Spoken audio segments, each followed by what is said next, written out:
Planet Earth. Population, roughly 7.5 billion.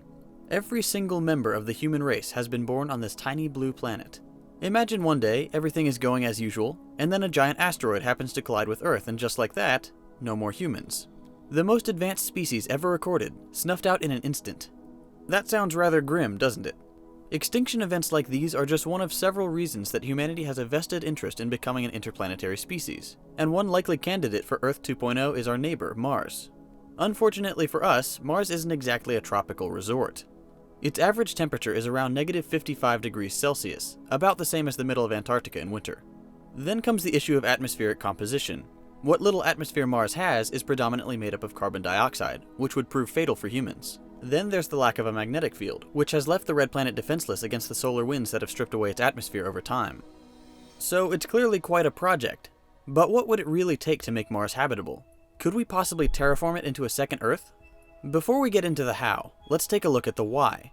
Why would we want to bother with terraforming Mars? There are several other likely candidates for terraforming, such as Venus, Europa, and Titan. But since Mars is our closest neighbor, it's currently the most feasible. Extinction events aside, there are a handful of reasons creating a backup home planet might be useful. Remember that population count at the beginning of the video?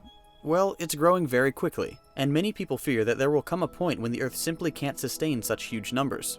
It's hard to say what that number might be, or if it even exists at all, but the range of estimates for Earth's carrying capacity are anywhere from 4 to 16 billion. So, we could have a long way to go, or we could be living on borrowed time. Whatever the case may be, having a planet that could support life could ease the strain on Earth's resources, at least for a little while.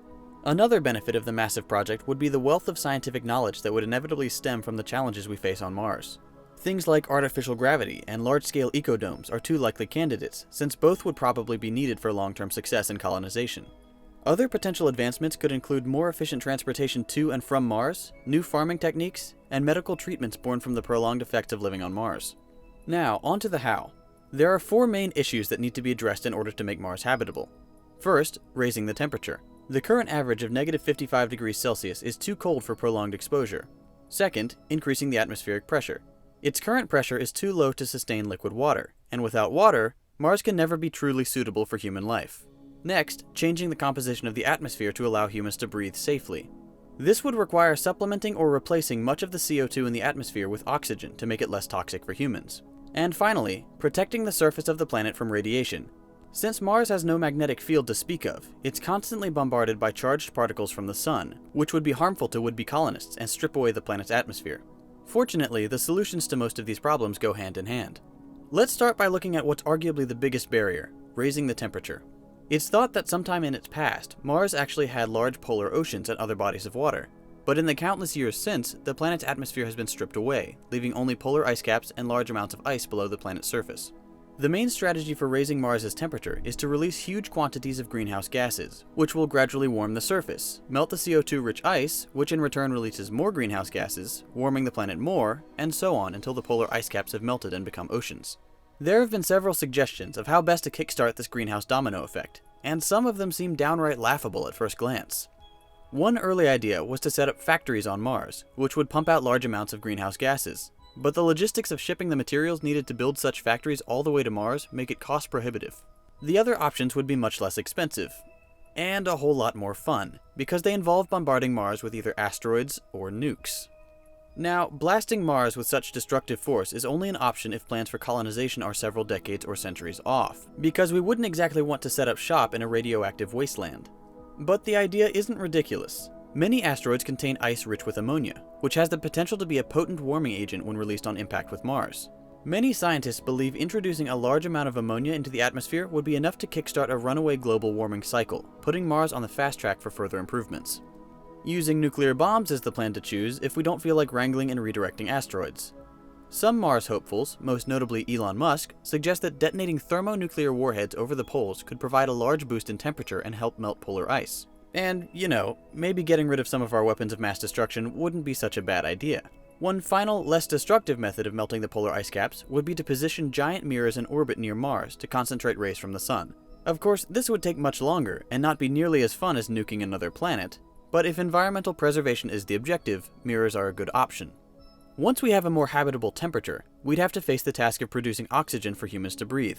There are several ways of achieving this. First, and most expensively, we could simply ship gas canisters full of oxygen, or pumps that could produce it. Such an endeavor faces the same problems as establishing factories on Mars, it's just too expensive. That's where plants and bacteria come in. Scientists are currently working on a project that would send special bacteria or algae to Mars that could use Martian soil as fuel to produce their own oxygen. Depending on how efficient these organisms are, they could either be deployed over the entire planet's surface and left to their own devices, or we could establish smaller biospheres in which colonists could work on various projects, including farming and producing oxygen for use outside the domes. After many years of oxygen production, possibly helped along in the future by more advanced production methods, the biospheres would become unnecessary, and the air on Mars would be breathable. Finally, there's the challenge of Mars's lack of a magnetosphere. In order to deal with the destructive solar wind, we'd have to create some kind of artificial magnetic field. While this goal will be very difficult to achieve, it also holds the possibility of being the single most effective way to replenish the planet's atmosphere and kickstart the natural processes required to become habitable. In late February of 2017, NASA scientist Jim Green suggested that deploying a magnetic dipole field between Mars and the Sun could allow the planet to recover from countless years of solar bombardment. This field would require a super powerful magnet with a strength measured at 1 to 2 Tesla to be positioned in L1 orbit. Green's research paper proposes that if such a magnetic field could be deployed, within years Mars could achieve half the atmospheric pressure of Earth.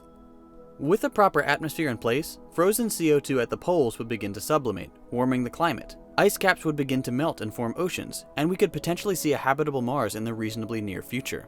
Of course, even if we started terraforming Mars today, we wouldn't see the results tomorrow, or in a year, or even 10 years. But if we want to secure humanity's future as an interplanetary species and reduce the odds of total extinction events, we've got a lot of work to do. As always, I've provided links for further reading in the description. Make sure to subscribe if you haven't already, and follow Second Thought on your favorite social media, or just drop in and hang out on the official Discord server. You can watch my previous video by clicking here, or watch them all by clicking here. Thanks for watching, and I'll see you in the next video.